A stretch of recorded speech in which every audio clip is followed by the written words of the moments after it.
Welcome into Jungle Tales, a Pirate Baseball podcast on tap for East Carolina this week. You have a 5-game week when the Pirates will be playing the Campbell Camels, the NIU Huskies, and also the highly ranked North Carolina Tar Heels. But there you see on the screen, I'm joined by the coach of the NIU Huskies, Ryan Copeland. Coach, how are you today?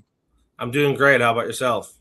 Doing well. We appreciate your time, taking a look at your ball club. But before we dive into this year specifically, wanted to talk about your time at Illinois Springfield, a very successful D2 program during your stint there. And you had the opportunity to get that program to the D2 World Series, won a lot of championships, a lot of games, went to the NCAA tournament multiple times. If you would, tell us about your time there.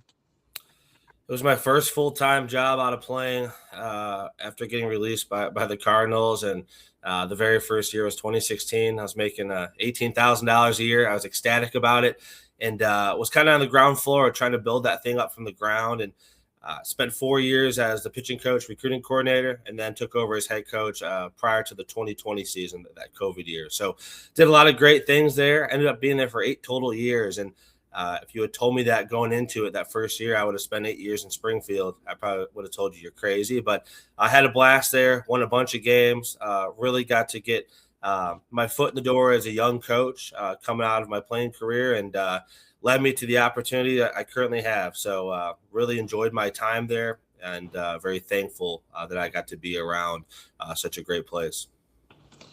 Yeah, you're obviously an Illinois guy through and through.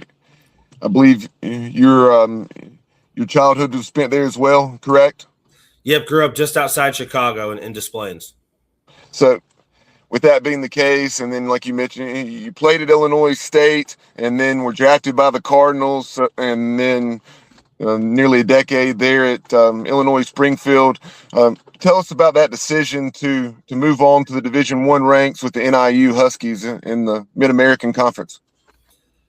We had a bunch of really good players in my time in Springfield, and because of that, there was always opportunities to leave, whether it be a move inside Division II baseball to a quote-unquote better head coaching position, but mainly just moving up as a pitching coach. I kind of always consider myself a pitching coach at heart, and still kind of do. I just happen to have the head coach title. But I think I never really wanted to be a head coach. I was always just fixated on trying to get our players better, trying to make a name for myself on the recruiting trail. And next thing you know, you look up and you're playing a Division II regional game, and you're getting a call from Northern Illinois while you're playing, and just thought it kind of felt right. It felt like it was time. And to be able to go close to home and become one of just 298 Division I head coaches in the country was pretty special for me. So we got a lot of work to do at Northern. It's been a dormant program, and we've done some good things in our first couple of years, but we're still nowhere near where we need to be as a program. So, you wear the head coach title, and people, your peers in the community, they see you as the head coach. But yeah, I feel like I'm just one of the guys out there. I love being around our staff, around our players, around campus, the community, and hopefully do whatever we can to try to get this thing rolling. Yeah, before we dive into your roster and the growth that this program has made, like you said, entering year 3 now, if you would, tell us about, just that challenge of taking over a program that had won just 10 games your previous season, and then, like you mentioned, you've won 21 each of the last 2, and had the opportunity to beat some Big Ten teams. Yeah, usually when a job opens up and you take a head coaching position, typically you're taking over a program that's had some struggles. Very rarely do you get to make the move to a program that's coming off a trip to Omaha or Super Regional. So I knew the challenge ahead of myself and our coaching staff, and I think that was part of the allure to come to Northern Illinois, was the challenge. We had pretty much done everything we could at Illinois Springfield, aside from actually winning a national championship. We fell a little bit short there a couple of years in a row. but it was time for a new challenge. And as I enter kind of the middle stages of my coaching career now, being 37 years old, it just felt like it was right. And we know how talented Chicago is. We knew we could have success on the recruiting trail inside Chicago, specifically the suburban area, and then working outward from there. And just trying to continue to get really darn good players in our program. Coach Kelch is my associate head coach, and he does a fantastic job with recruiting. And he's turned down jobs already to leave and better his career. To stick with me, and my pitching coach, I think, is one of the best young ones out there in Calvin Peacock. So we know what's ahead of us. We know how hard it is to win in college baseball, specifically at the Division I mid-major level. But we've done some good things, and we got to try to keep this thing going. So with this game at East Carolina, if you don't mind me asking, kind of a unique intersectional early season matchup, and very unusual for East Carolina to play two midweek games this early in the season. It's normally just Campbell before playing the Tar Heels. How did this game come to be? We had booked the trip out here to NCA&T pretty late. It was probably almost November, and you're probably pretty familiar with the scheduling in the sense that it can happen 2, 3, even 4 years in advance. No different than basketball and football. So we had to pivot. We had a program cancel on us pretty late. A Power 4 program. So we were trying to scramble to find anything we could, and they were looking for something, but we had already booked a trip to USC Upstate next weekend. So it didn't make any sense for us to drive all the way down here, drive all the way back, come back to Spartanburg. It felt like it's already tough to come out here and win, but you're doing a real disservice to your program and your players by trying to schedule like that. So we were looking for a midweek game, really a guarantee midweek game, where someone could take care of us a little bit. And we reached out to these guys, and they said, yeah, we can take care of you. Here's the date. Here's what we can do. And we booked it. So it sets up nicely for us. And hopefully we can get that game in tomorrow with all the rain coming this way. And then go into the jungle and give our best shot against obviously a very good program. But I think from a program standpoint, you're always trying to do one of two things in recruiting. You're trying to find games you feel like you can compete in, and you're trying to find some cool ones too. And as a college baseball fan, first and foremost, and myself, you grow up watching LSU and Tennessee and Florida State, Arizona State, and East Carolina. All those regional appearances and the success that program has had. So it's always cool for our guys to get into an atmosphere like that that's become so famous across college baseball. Yeah, it definitely has, with the exposure that the game has gotten over the last 10 to 15 years and the success that Coach Godwin and staff have had. Like you mentioned, what we knew the nation has come to know because of all the television and so forth with the regionals and super regionals. But diving into this ball club specifically, and like you mentioned, you've played 2 games at A&T, wrapping up that series tomorrow due to the weather here on Sunday. But I've noticed, and who knows, you may or may not throw these arms at all against ECU. My guess would be no, but you've gotten 2 excellent starts thus far. Yeah, Carter Cox he's a sophomore. He'll be down. That'll probably be a pen day for him, and gave us a great start on Friday night. And he jumped into our rotation as a true freshman last year after having some success in our bullpen. So we're really excited about him. He's a left-handed pitcher.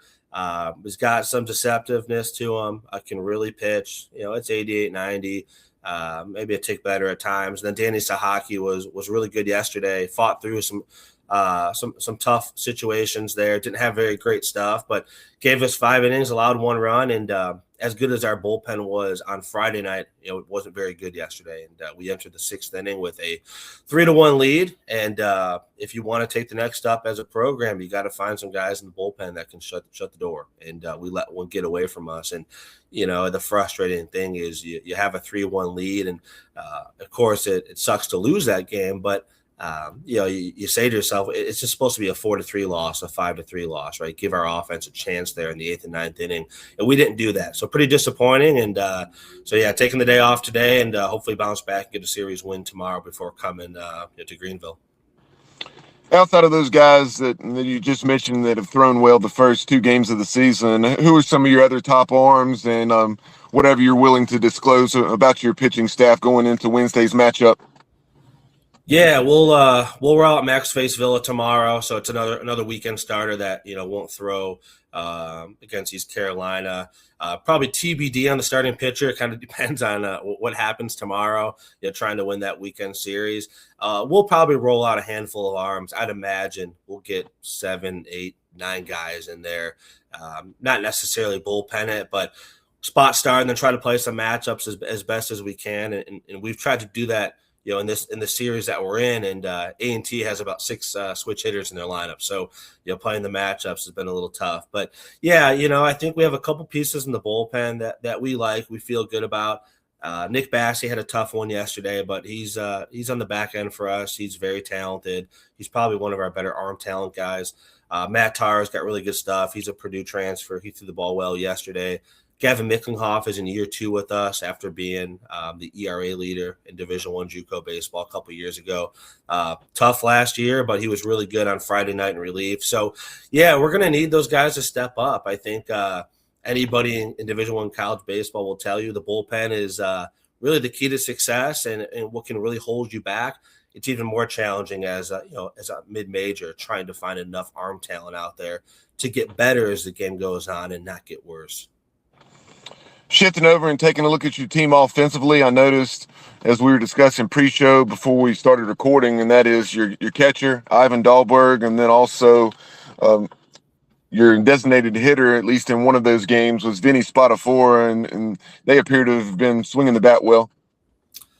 Yeah, Ivan's he's a 1-year guy for us. Had him at Illinois Springfield for 1 year, so I've known him for a long time, and as soon as we realized we were going to lose our catcher, our starting catcher last year to the portal, who eventually landed at Auburn, we knew we had to land another catcher. So we got a little lucky with that one that we probably got him solely based off of my relationship with Ivan, and he's been fantastic for us. So he caught the first 2 games. I'm guessing we'll probably roll him out there again and see about Wednesday. But super competitive, a ton of presence about him. And for a kid like that to come into a program as a 1-year player and really become the leader of the team is pretty impressive and speaks highly of him and everything that he's about. And yeah, Vinny Spadafora is a guy that put up crazy numbers last year at Lakeland College. They made a really good run in the NJCAA College World Series there, and he'll bounce around a little bit in our lineup, but it's another left-handed bat. And in our lineup, we could theoretically roll out 7 or 8 left-handed hitters, and that's always a good thing when you're facing right-handed pitching. We'll try to neutralize those sliders. So, yeah, I would say we probably underperformed a little bit despite putting up 10 runs the other day. Got to get a little more hitterish. I think we're striking out a little bit too much and little hesitant. I think guys are feeling it out a little bit with a brand new lineup and a whole new roster. I think the offense will be our strength of this program like it was last year by the time we get rolling here. In addition to Dahlberg and Spadafora, I noticed you had a couple guys. I believe it was game 1. Well, it had to be obviously that you won going away, and that is you had a couple that drove in 3 runs apiece. Yeah, I think you're trying to do anything you can as an offense to manufacture runs, right? You talk about slug, getting on base, stolen bases, and putting pressure on a defense. At the end of the day, you're trying to score as many runs as you can, and we want to try to score every inning we possibly can. Last year, Coach Kelch did a great job with our offense. We broke 4 offensive records, RBIs, home runs, doubles, runs scored. So we're looking to continue that trend, and we want to be dangerous in our lineup. We want to have competitive at-bats. And we make no joke about trying to hit the ball over the fence and trying to hit doubles and slug. I think that's the ticket to winning college baseball. But don't want a bunch of guys up there free swinging. When the time comes, we got to get tough in the box and find a way to have good at bats against quality pitching that we're going to see on Wednesday night. The final thing we have for you, Coach, is obviously it's well documented the challenges of being a northern program. And we have not discussed this specifically, but I know last week when I was talking to Xavier head coach Billy O'Connor, and he was talking about how his club had to fly down to Florida and practice for 4 or 5 days at IMG. What has the situation been for you guys? Because even here in North Carolina this year, we had about a foot of snow.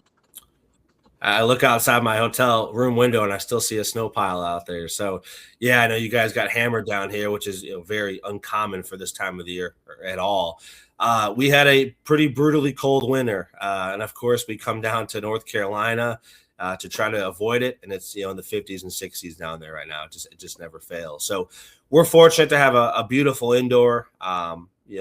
Mainly because of the success of our football program over the last 20 to 25 years. So we have a great setup. We were able to get outside on the very first 2 days of spring practice on January 12th and 13th. And then we went about a month straight where we were inside. We didn't get to take a fly ball, a ground ball rep, play catch outside because of the snow cover and because it was near zero for about 2 weeks straight. So we finally got outside a little bit before coming down to North Carolina. So you get used to it. It is what it is. Everybody knows the Southern schools have an inherent advantage. It's been that way forever, and it probably won't change, but there's no excuses. You got to find a way to be efficient with your space, efficient with your time when you're trying to manage the indoor schedule with other programs inside your department. And you got to find a way to get you guys ready to go. So I don't feel like, yesterday's loss had anything to do with us not being prepared. We just got beat. So, but it is nice when the weather starts to turn, you feel like you can actually play baseball outside and practice and get better at the things that you see on a day-to-day basis. And obviously, it can impact all three phases of the game. As far as at the plate, pitching and defensively. Defensively, what have you seen through 2 games from your team? I love the way we play defense. When the ball's gone up, we've caught it, and we've made the routine play. I believe we have 2 errors. One of them, pretty tough call on our second baseman, who is actually a former Gold Glove center fielder, and we moved him to the infield this year. Out of Bradley University. And then one of them was a weird rundown play where our first baseman vacated first base. Our shortstop threw the ball across the infield. Nobody was there, and he advanced. So, of course, they got to go E6 on that. So that was one area we struggled mightily last year. It affected our ability to pitch well on the mound. And listen, when you're not rolling out premium stuff out there with all of your arms, you need defense to play behind you. And that was something we were very intentional about during the summer, trying to finish up our junior college recruiting. And then as we enter the transfer portal, trying to get a little more complete type of ball player and maybe sacrifice some of the offensive prowess of those guys to find a way to defend a little bit better for our pitchers. So I think we got a lot better behind the plate defensively, and especially up the middle, Well, Pirate Nation, that is NIU third-year head coach Ryan Copeland. Really appreciate his time. We'll talk to you soon here on Jungle Tales. And as always, go Pirates.